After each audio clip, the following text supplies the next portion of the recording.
Hey there everyone. Today we're going to be diving into colors. So you know when one of your client rebrands or maybe changes their whole font style, you have to go through every single slide that you've prepared for them and then fix it on your own. Maybe alternatively you have an intern who's doing a couple of slides and then they mess up your color schemes because they're using colors that aren't the exact colors that your client or that you want. Well, auxi can help you with this. Let's take a look at how. Take a look at this slide right here. This slide is messy to say the least.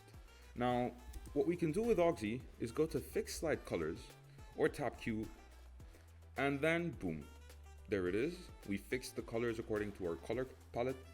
And one cool thing about this is that if we just use this function on an already existing deck, it will take on its color palette and then fix it for you.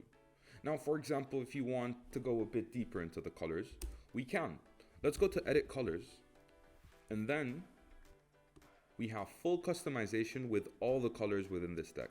Now, let's just go to the current slide, just so that we can see it right in front of us. Let's replace this green with maybe a purple.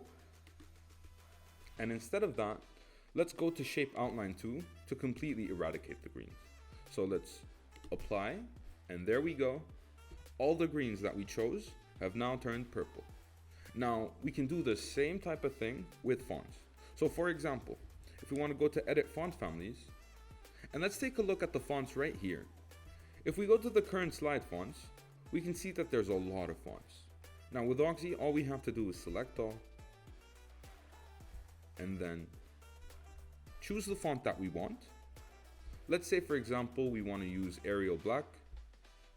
We apply it. And now this only applied to the current slide, but we can do the same thing with all slides. So tell me what you think about this. Do you think this is helpful in your daily life?